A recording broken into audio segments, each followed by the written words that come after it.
Hi friends, welcome to my channel. எல்லோரும் எப்படி இருக்கீங்க? நல்லா இருக்கீங்களா? நம்ம வந்து சண்டே ஸ்பெஷல் காலையில் சண்டே ஸ்பெஷல் தான் ஃப்ரெண்ட்ஸ் பார்க்க போகிறோம். என்னன்னு பார்த்தீங்கன்னா, நாங்கள் வந்து இன்றைக்கி பூரி செய்ய போகிறோம். பூரிலாம் ஒரு ஸ்பெஷலாக நீங்கள் கேட்கலாம். எங்களுக்கு ஸ்பெஷல் தான் ஃப்ரெண்ட்ஸ். பூரி வீட்டில் செஞ்சே நாங்கள் பல வருஷம் ஆகுது, எப்படியும் ஒரு 3-4 வருஷத்துக்கு மேலே ஆகுது. சரி, இன்றைக்கி வந்து என்னன்னு தெரியல திடீர்னு சரி பூரி செய்யலான்னு சொல்லிட்டு ஒரு யோசனை. அதனால தான் நீங்கள் பூரி செய்ய போகிறோம். இப்போ வந்து நம்ம பூரி செய்யறதுக்காக மாவு பிசைஞ்சிக்கலாம் ஃப்ரெண்ட்ஸ். ஃபஸ்ட்டு மாவு பிசைஞ்சி ஊற வச்சுட்டா அதுக்கப்புறம் வந்து நம்ம வந்து குருமா ரெடி பண்ணிவிட்டு அதுக்கப்புறமா பூரி தேய்ச்சிட்டு எண்ணெயில் போட்டுக்கலாம். இப்போ கொஞ்சம் லேட் ஆயிடுச்சு, காலையில் எழுந்திரிச்சதே லேட் ஆயிடுச்சு. ஏன்னா ஞாயிற்றுக்கிழமை இல்லைங்களா, அதனால நாங்களும் கொஞ்சம் ரெஸ்ட் எடுத்துட்டு எழுந்திரிச்சோம்.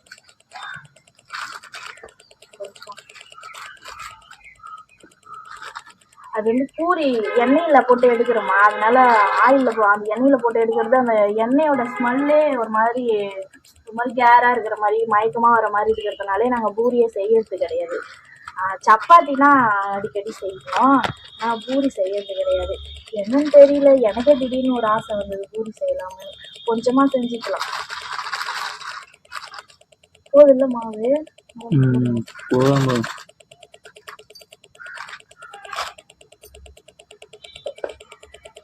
ஸ்பூன் அவங்க வச்சுக்கினாங்க. கொஞ்சமா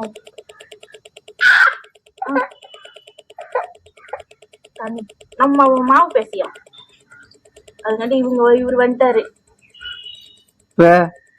அங்க பாரு, இங்க பாரு, இங்க பாரு. ஹாய் சொல்லு, ஹாய் சொல்லு, ஹாய் சொல்லுவான். தண்ணி தெளிச்சு மாவு நல்லா கொஞ்சம் சாஃப்டா பிசைஞ்சு எடுத்துக்கலாம். கொஞ்சம் ரவையும் சேர்க்கலாம். ரவை சேர்த்தா கொஞ்சம் பூரி நல்லா புஷ்ஷு உப்பி வர மாதிரி இருக்கும். ரவையெல்லாம் இல்லை, ரவை சேர்க்கல. நம்ம வெறும் மாவு மட்டும் சேர்த்து பிசைஞ்சுக்கலாம். என் தம்பிக்கு எதை எடுக்கிறதுனே தெரியல. இந்த பக்கம் உப்பு டப்பா, இந்த பக்கம் மாவு, இந்த பக்கம் தண்ணி. மாவு பிசைஞ்சிட்டு காமிக்கிறேன் ஃப்ரெண்ட்ஸ். பார்த்தீங்கன்னா மாவு சூப்பராக பிசைஞ்சாச்சு ஃப்ரெண்ட்ஸ். பாருங்க, நல்லா சாஃப்டாக பிசைஞ்சாச்சு பாருங்க. நம்ம இது வந்து ஒரு துணி போட்டு மூடி வச்சுட்டு நம்ம வந்து குருமா ரெடி பண்ணிடலாம். வெங்காயத்துக்கு பூரிக்கு வந்து குருமா ரெடி பண்ணிடலாம். இதோடய ஒரு பக்கம் இதோடய ஊறட்டும். நமக்கு வந்து வெங்காயம் கட் பண்ணி வச்சிருக்கோம். இப்போ நம்ம ரெடி பண்ணிக்கலாம். குருமா ரெடி பண்ணிட்டு அப்புறம் பூரி வந்து அப்புறம் உருட்டி சுட்டு எடுத்துக்கலாம் ஈஸியா. இது ஒரு பக்கம் இருக்கட்டும், நமக்கு வந்து அடுப்பு வச்சுக்கலாம்.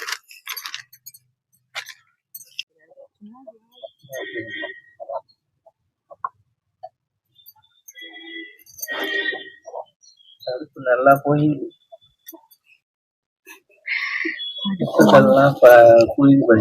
அது அடுப்பு எரியலன்னு ஊத்துனா நல்ல சாம்பல் இருந்துச்சு.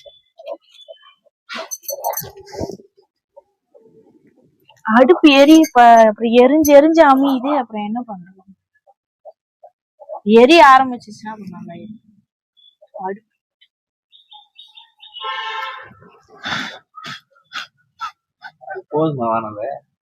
போதும்.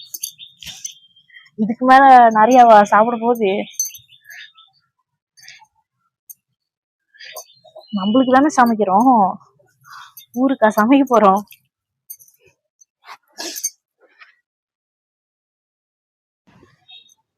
தாளியத்துக்கு சோம்பு போட்டுக்கலாம்.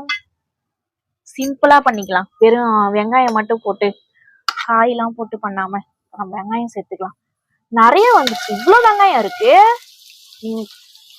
கம்மியா இருந்துச்சு வேண்டிதானே, வதக்குனா சரியாயிடுமோ. சின்ன சின்னதா இருக்குதுன்னு சொல்லிட்டு எடுத்து வச்சேன். பஸ்ல பார்த்தா இவ்வளவு வெங்காயம் கரெக்டா இருக்கும்னு நினைக்கிறேன். வதங்கிடுச்சுன்னா அப்புறம் கம்மியா தானே ஆயிடும்.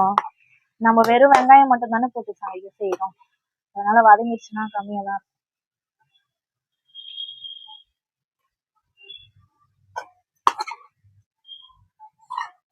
உருளைக்கிழங்குலாம் போட்டு செய்யாம வெறும் வெங்காயம் மட்டும் போட்டு சிம்பிளா செஞ்சுக்கலாம். இதுவும் வெறும் வெங்காயமும் சேர்த்து செய்ய பார்த்து நல்லா இருக்கும். கடலை பருப்பு வச்ச பாரு, மறந்துட்டேன். போட்டுக்கலாம், எண்ணெயில போட மறந்துச்சு. இதுவும் நல்லா தான் இருக்கும். உருளைக்கிழங்குலாம் அப்புறம் அவிக்கணும், அப்புறம் இன்னும் லேட் ஆகும். நம்ம எந்திரிச்சதே லேட் ஆயிடுச்சு. அப்புறம் உருளைக்கிழங்குலாம் அவிச்சு எப்ப செய்யறது? கருவேப்பிலை கொஞ்சமா போட்டுட்டு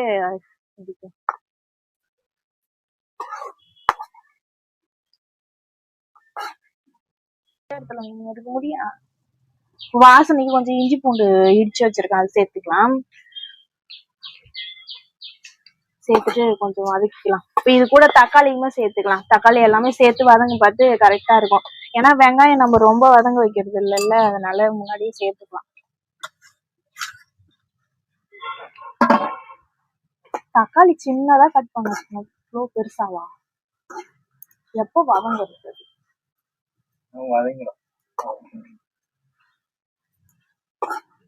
இன்னும் கொஞ்சம் பொடிசா கட் பண்ணியிருந்தா இன்னும் நல்லா இருந்திருக்கும். வெங்காயம் கட் பண்ணி வச்சிருக்கிற மாதிரியே தக்காளி.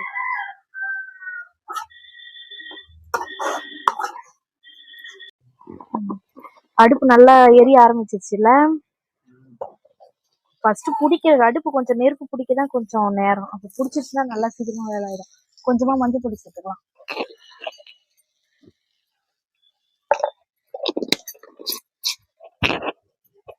மஞ்சள் பொடி சேர்த்து நல்லா கலந்து விட்டுடலாம். வெங்காயமே நல்லா வதங்கிடுச்சு. தக்காளி மட்டும் கொஞ்சம் மூசா தெரியுற மாதிரி இருக்கு. அதான் கொஞ்சம் சின்னதா கட் பண்ணியிருந்தா கொஞ்சம் நல்லா வதங்கிற மாதிரி இருக்கும். வதங்கிடுன்னு நினைக்கிறேன்.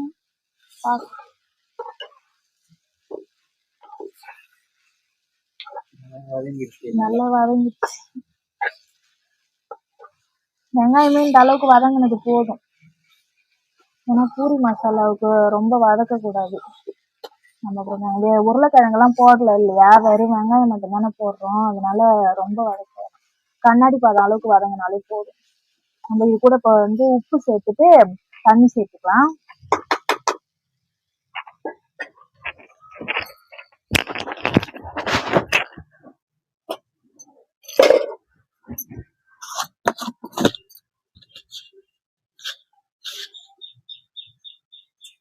கொஞ்சமா சேர்த்துக்கலாம்.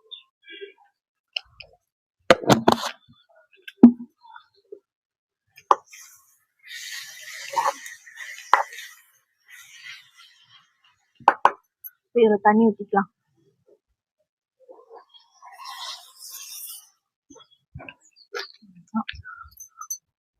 கொஞ்சம் நல்லா கொதிச்சு வந்ததுன்னா நம்ம கொதிச்சு வரட்டும்.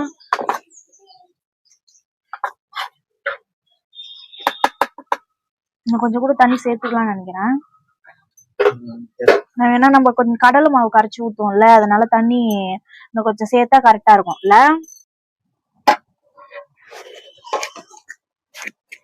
பாத்தீங்கன்னா நல்லா வெந்துடுச்சு. இப்போ நம்ம இதுல கொஞ்சமா ஒரு 2 ஸ்பூன் கடலை மாவு கரைச்சி ஊத்திக்கலாம். ஏன்னா கொஞ்சம் திக்கா கிடைக்கும்ல, அப்பதான் பூரி குருமா டேஸ்ட்ல இருக்கும்.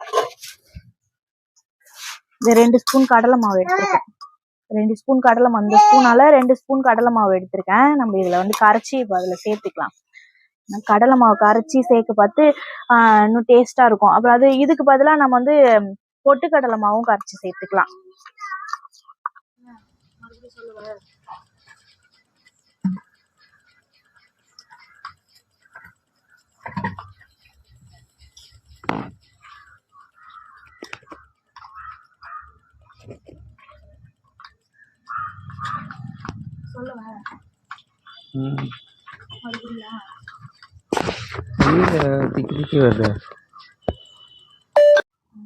நம்ம கடலை மாவு கரைச்சி ஊத்திக்கலாம்.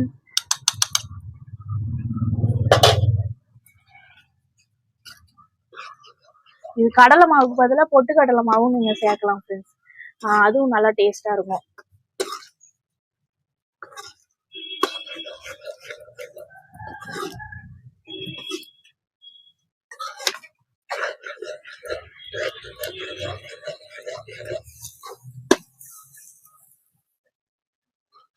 இவ்வளவு நிறைய வந்துருச்சு. வெங்காயம் அதிகமா எடுத்துட்டேன்னு நினைக்கிறேன். கரெக்டா இருக்குமோ?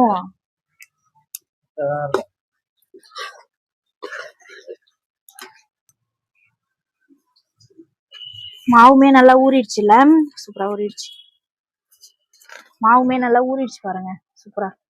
இப்போ நம்ம வந்து பூரி உருட்டிக்கலாம். குருமா வந்து ரெடி ஆயிட்டே இருக்கு. நம்ம அதுங்காட்டி கொஞ்சமா உருட்டி தேய்ச்சி வச்சுக்கலாம். தேய்ச்சி வச்சுட்டா ஈஸியா போடுறதுக்கு கரெக்டா இருக்கும்.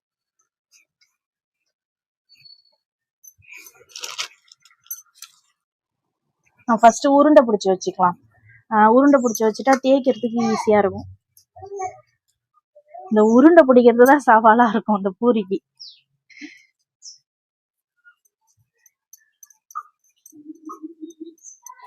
நம்ம தானே சாப்பிட போறோம், ரவுண்ட் ஷேப்பா வரணும்.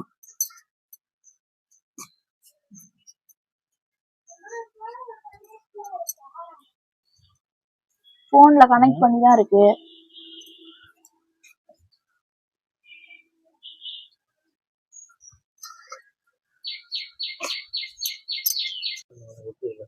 பூரி குருமா சூப்பரா ரெடி ஆயிடுச்சு பாருங்க. பூரி குருமா ரெடி ஆயிடுச்சு. இப்போ நம்ம பூரி போட்டு எடுத்துக்கலாம். பூரி உருண்டை பிடிச்சோம் இல்லைங்களா, அவங்க வந்து தேய்ச்சி வைக்கிறாங்க. நம்ம அப்படியே போட்டுக்கலாம். பாருங்க சூப்பரா ரெடி ஆயிடுச்சு. அவ்வளவுதான், பூரி குருமா சூப்பரா ரெடி ஆயிடுச்சு. நம்ம இப்போ அடுத்து நெக்ஸ்ட் வந்து பூரி போட்டு எடுத்துக்கலாம். பூரி தேய்ச்சிக்கினே இருக்காங்க. இப்போ வந்து பூரி தேய்ச்சி கொஞ்சம் வச்சுட்டாங்க. இப்போ நம்ம எண்ணெய் ஊற்றி காய வச்சிருக்கோம். பாருங்க, அடுப்புல எண்ணெய் ஊற்றி காய வச்சிருக்கோம். எண்ணெய் காயிட்டோம். இப்போ எண்ணெய் காய்ச்சதுக்கு அப்புறம் நம்ம பூரி போட்டு பொரிச்சு எடுத்துக்கலாம்.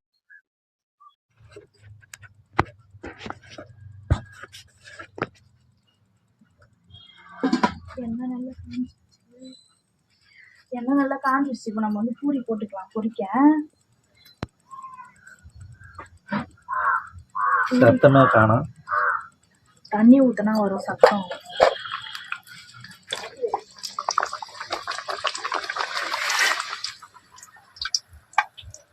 பூரி உப்புமோ ஓட்ட உழுது பூரி. அவ்வளோதான் பூரி. மாவு பசங்க கொஞ்ச நாள் ஆயிடுச்சு.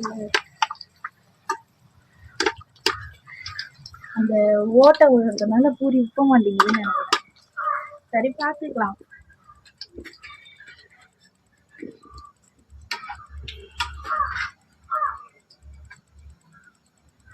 அந்த ஓட்டை விழுறதான் எண்ணெய் நிறைய பிடிக்கும்ல. எப்போ பூரிக்கு மாவு பிசைஞ்சாலும் அந்த மாதிரி தான் இருக்கு, சரியாவே வர மாட்டேங்குது.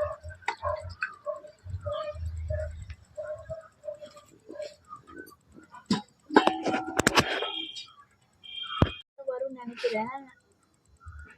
அடுத்த பூரியை போடு, எப்படி வருதுப்பா.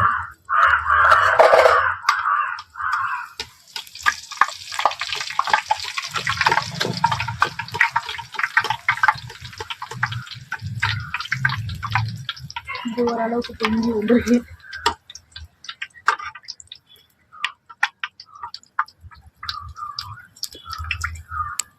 அதுதான் ரவை போடணும்.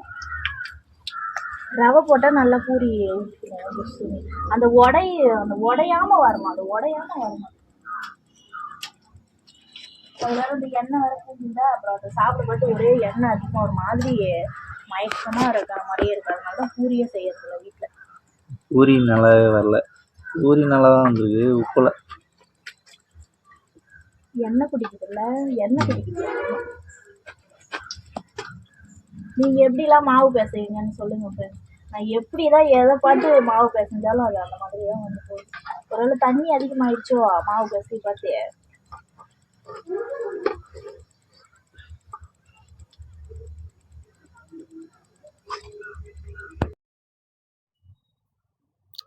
இந்த பூரிலாம் சூப்பரா உப்பி வந்திருக்கு பாரு. எண்ணெய் கொஞ்சம் சூடாகாம போட்டதுனாலயோ என்னமோ தெரியல, கொஞ்சம் பூரி உப்பி இருக்கு. ஃபர்ஸ்ட் எல்லாம் போட்ட பூரியெல்லாம் உப்பல, இதெல்லாம் நல்லா உப்பி வந்திருக்கு. ஃபர்ஸ்ட் போட்ட ஒரு 4, 5, 6 பூரி உப்பவே இல்லை. இது நல்லா உப்பி இருக்குல்ல. அடுத்த பூரி போட்டு பார்க்கலாம் எப்படி உப்புதுன்னு. பாருங்க, இது காமிக்கிற பாருங்க, உப்புதான் என்னன்னு பார்க்கலாம். ஆனா நாங்க சோடா உப்பு போடலாம்னு தான் நினைச்சோம். சரி குழந்தைங்கலாம் நம்மலாம் சாப்பிட்றோம் இல்லைங்களா, அதனால எதுவும் போட தேவையில்ல. பூரி உப்பாட்டியும் பரவாயில்ல, நம்ம அப்படியே போட்டு சாப்பிடலான்னு சொல்லிட்டு விட்டாச்சு. பாருங்க, இதுவுமே நல்லா சூப்பரா உப்பி இருக்கு. இது நல்லா உப்பி வந்திருக்குல்ல. என்ன காரணம்னா, எண்ணெய் நல்லா சூடானதுக்கு அப்புறம் போடணும் போல இருக்கு. அது எண்ணெய் நல்லா ஒரு பாதிக்கு மேல நல்லா சூடான மாதிரி தான் இருந்தது. அதனால கூட பூரி உப்பாம இருந்தது போல இருக்கு. இது நல்லா பூரி உப்பிருக்கு. ஆனா, அந்த ஓட்ட மட்டும் போட்டு எண்ணெய் உள்ள போயிடுது. ஆ அது எப்போ செஞ்சாலும் அந்த மாதிரி தான் ஆயிடுது. அதனாலயே நான் பூரி அதிகமா செய்யறதில்ல. சூப்பரா பூரி ரெடி ஆயிடுச்சு. பாத்தீங்கன்னா, பூரி வந்து ரொம்ப வருஷத்துக்கு அப்புறம் ரொம்ப வருஷம்னா ஒரு 4 வருஷம் போல இருக்கும். 4 வருஷத்துக்கு அப்புறம் நாங்க இப்ப தான் பூரி வந்து வீட்ல செஞ்சிருக்கோம். பூரி சூப்பரா செஞ்சாச்சு. பூரி குருமாவும் சூப்பரா ரெடி ஆயிடுச்சு. வெறும் வெங்காயம் போட்டு பூரி குருமா செம்ம சூப்பரா ரெடி ஆயிடுச்சு. வாசனையும் செம்ம சூப்பரா இருக்குது. நம்ம எப்படி இருக்குன்னு சாப்பிட்டு பார்க்கலாம். டேஸ்ட் எப்படி இருக்குன்னு. நல்லா இருந்தாலும், நல்லா இல்லனாலும் நம்ம சாப்பிட வேண்டியது தான்.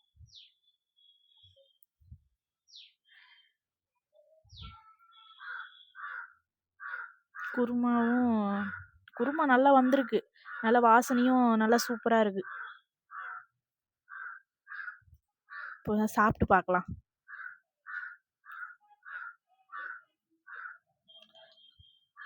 நீ சாப்பிடு தம்பி. அம்மு சாப்பிட்டு பார்த்துட்டு எப்படி இருக்கு சொல்லு.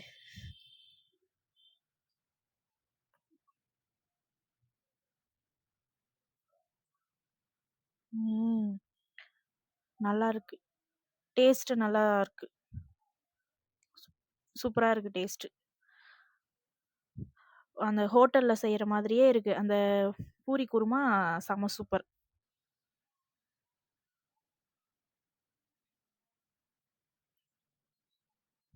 அவ்வளோதான் ஃப்ரெண்ட்ஸ். சூப்பரா நாங்களும் பூரி எல்லாம் செஞ்சு ரொம்ப நாளைக்கு அப்புறம் பூரி செஞ்சு, பூரி குருமா வச்சு சூப்பரா சாப்பிட்டாச்சு. நீங்களும் சமைச்சு சாப்பிட்டு பாருங்க ஃப்ரெண்ட்ஸ். உங்களுக்கு இந்த வீடியோ பிடிச்சிருந்தா மறக்காம லைக் பண்ணுங்க, கமெண்ட் பண்ணுங்க, ஷேர் பண்ணுங்க. நம்மளுடைய சேனல சப்ஸ்கிரைப் பண்ணாதவங்கலாம் சப்ஸ்கிரைப் பண்ணி சப்போர்ட் பண்ணுங்க மக்களே. அப்படியே அந்த ஹைப் பட்டனையும் தட்டி விடுங்க. தட்டி விட்டீங்கன்னா எங்களுக்கு கொஞ்சம் இன்னும் கொஞ்சம் ரீ சேனல் வந்து கொஞ்சம் நல்லா ரீச் ஆகுற மாதிரி இருக்கும். சரிங்களா? நம்ம நெக்ஸ்ட் வீடியோல பார்க்கலாம். பாய்.